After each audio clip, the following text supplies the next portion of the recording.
Hi, and welcome to part 2 of building a gas bike. This video will likely be filmed over multiple days. As you can see now, it's nighttime. So expect lighting changes and stuff like that. Without further ado, let's get into the build. In this part 2, we're going to be mounting a sprocket onto the rear axle and the two-stroke engine onto the frame. And then we'll end it off with wiring at the very end. So I've gone ahead and decided that this gray bike right here is the one that we're going to be converting. So the first step in the process is to install this sprocket right here to the rear wheel so that we can drive it with the chain, and the engine will go right here. So the output of the engine will be on the left side of the bike, and so will the sprocket. So that's how we're going to do this. So the first step is to remove the rear wheel. So I've gone ahead and removed the rear wheel off of the bike. I did it off camera because it's rather mundane. The one thing I had to do was deflate the tire to remove it properly. We can reinflate it when it is time to put it back on. So now to install the sprocket. So you're given 2 rubber grommets like this. What we'll have to do is sandwich this. One of them will go inside the spokes and one of them will stay outside, and the sprocket will be sandwiched in between both of them. So if you have a thicker sprocket, it's recommended that you use the thicker sprocket on the inside. Here they basically seem to be equal thickness. In my hands here I feel like maybe this one is slightly thicker. So what we're gonna do is we're gonna take our scissors here and we're gonna cut it. Make sure that you cut your sprockets not through the hole because that's where the bolts go. Nice even cut through. Okay, I've gone ahead and cut up both of the rubber grommets here. I'm just now realizing that that was unnecessary. I only needed to cut the thicker one that goes through the center. But it's fine because we do have metal pieces to reinforce it, so the cut on the grommet on top shouldn't really matter. So we're gonna take the thicker one, put it through. What I've noticed is both of these are actually equal thickness, so if I mess them up, it's negligible. So we put that through. Then we take our second grommet, put that one on top, put the sprocket on top, and then we have these 9 bolts here. We're gonna put these through here, make it align with the sprocket.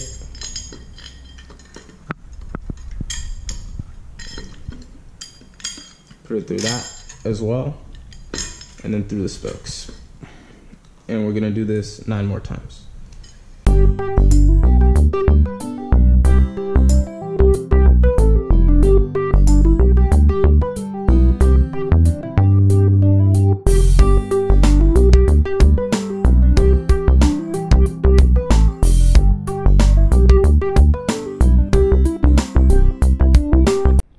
Okay, so the biggest problem I'm facing with this whole project is lack of good tools. As you see, I've gotten a bunch of tools out, none of them have worked. I finally, after a few hours of struggling, have found a method that somehow, well, it's serviceable to say the least. So I take this, the drill bit didn't work, by the way. So I take this, I put it down here.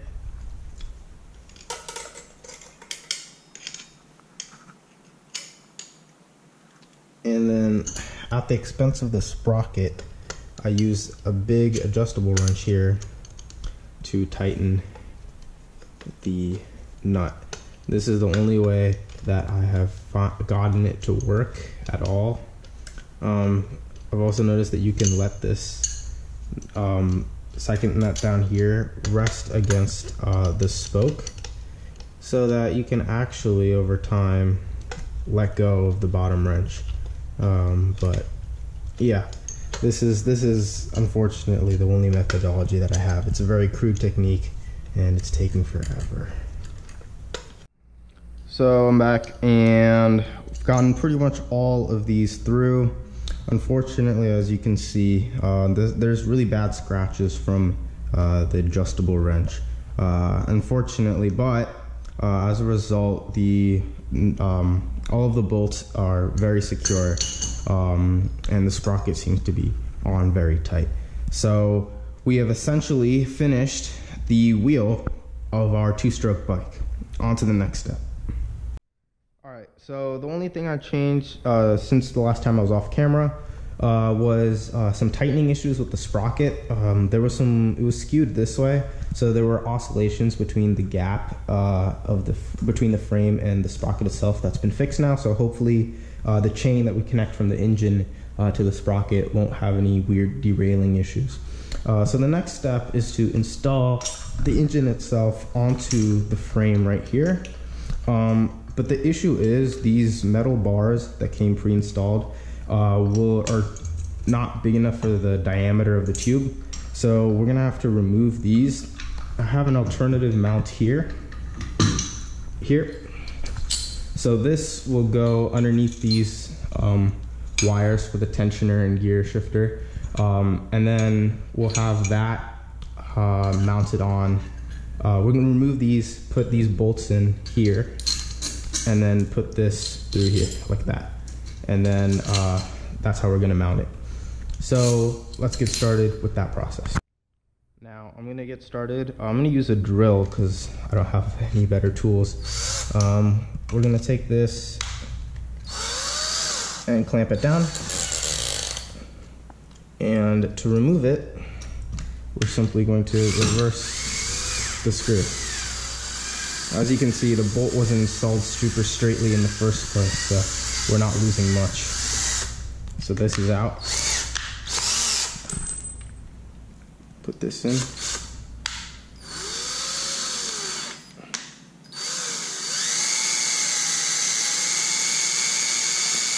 All right. Now that we have those out, we can go ahead and start installing this. It's always good protocol to use washers. We seem to have plenty here. We'll use 2 on each side here, 2 flat ones and 1 split lock. All right, so now that we have our bolts all pre-made, time to install this. I don't really know which way it goes in. I'm just gonna choose one.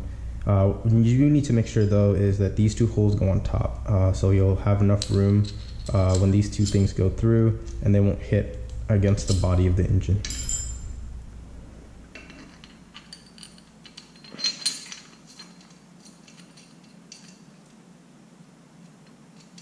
Also, I'm not going to go ahead and tighten these with a wrench, these ones just yet, in case we need to change where we keep it this way.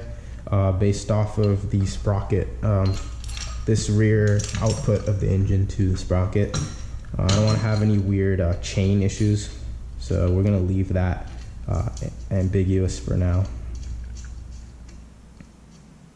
Alright, now that we have that roughly on, we're going to take this, put it here.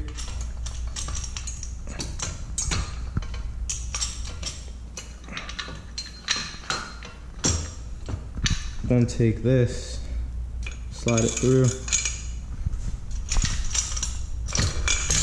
Oops. We're gonna take this, slide it through. Now again, I'm also not gonna tighten these super strongly. For the same reason, there's always going to be some wiggle here and there. And until I find the proper positioning, I don't feel comfortable committing to full lockdown.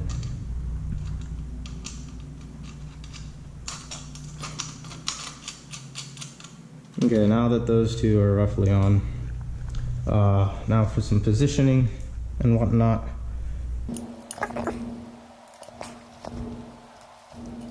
Right now it's technically not mounted on properly at all.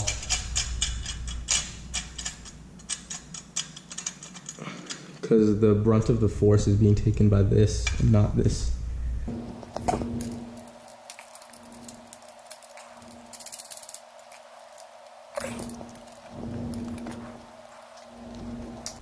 So now you guys can see a better angle here. I want a gear basically going from there, traveling through here, connecting to here. So we need to make sure that this is lined up properly. Now I'm going to take our trusty 10mm wrench and get to work.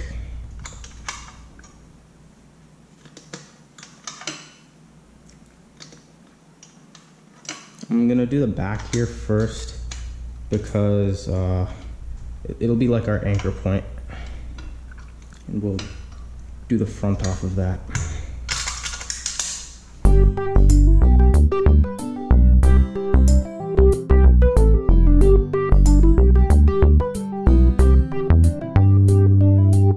Okay, so I was confused for the longest time as to why this motor mount was acting so oddly. It was because of this shifter right here, which belongs to the big gear selector.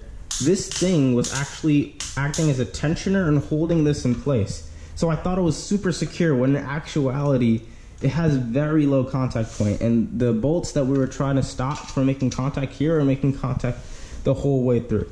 So in order to remedy that, we're going to line it up so that this should be perpendicular with the ground, almost, pretty much. This should hug this pretty much perfectly. This looks a lot better. So now everything should, in theory, work properly.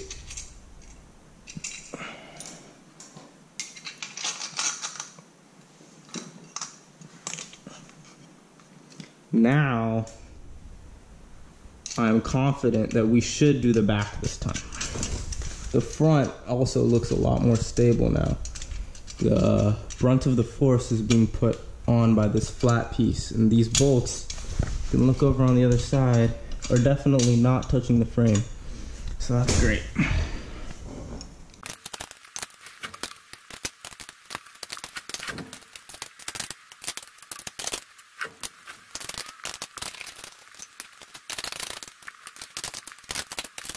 Alright, so we finally got the engine mounted onto the bike. It's mounted very securely. You can wiggle it around. It's not going to wobble any which way. The back is secured nicely, perfectly fits the shape of this pipe, and then the mount here is resting in a way that distributes the force nicely. So we got the engine mounted. Next step is to install the carburetor right here, and then we'll install the exhaust over here. So last time I rolled the cameras, we installed the engine onto the frame. Now it obviously looks a bit different. This piece here is taken off. There's a reason for that. So I was just pre-fitting the carburetor before I started rolling the cameras again, and realized that it did not fit. No matter how you tried to angle the engine, you'd have to hold the engine at a side. So I need space for the throttle cable to go through and come out. And if it's in here, if it's like exactly lined up with this beam, there won't be enough space for the carburetor or for the throttle cable. So once I figured that out, that opened a whole new myriad of problems. My current concern is whether, if we install the chain, I will stick the time to remove the master link here. So yeah, whether the chain will torque, slant this way or this way. So we're gonna have to go, I guess, practice fit on the string, the chain, and go from there. Alright, so here's where I'm at right now. My current plan is to actually install the chain first, and then tweak the engine left or right to make sure that the chain still fits properly. So this part right here is actually surprisingly difficult. Since I removed this top here, I don't have enough leverage to push down and to activate the clutch. So I'm having to basically move the engine with my own hands, using these super sharp sprocket points here, so it's not pleasant, to say the least. Okay, so what I'm planning on doing is putting this clutch cover back on and then torquing it with my hand. Hopefully that'll provide me with enough to fix this. When we push this in, the clutch will indeed activate. like this.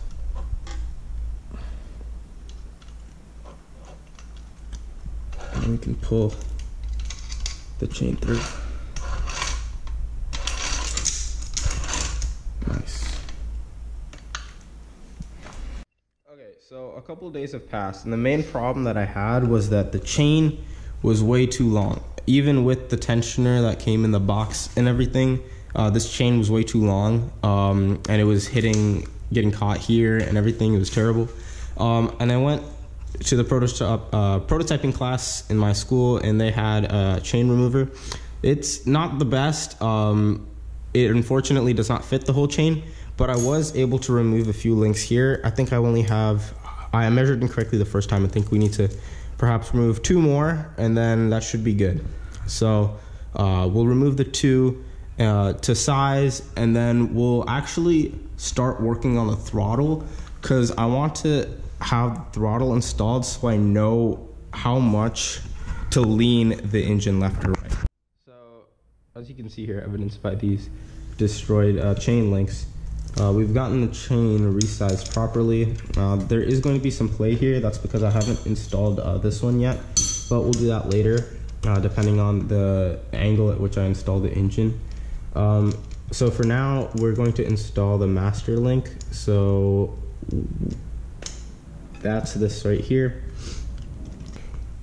And then this is the clip. Should simply, slide on. So we successfully resized the chain. We put the master link on correctly, facing this way. I'm gonna put this resizer on, this tensioner, later. First, I want to make sure that the angle of the engine is set before we do that. The main reason I'm worried about the angle we're gonna be mounting it on is ideally we would have it like this, but I'm worried that there's not gonna be enough clearance for the throttle cable if we put it like this. So we might have to slightly angle it this way or this way. And that's why I'm waiting to put the tensioner on. So for now, actually, let's work on putting on the throttle cable here and connecting it up to the carburetor.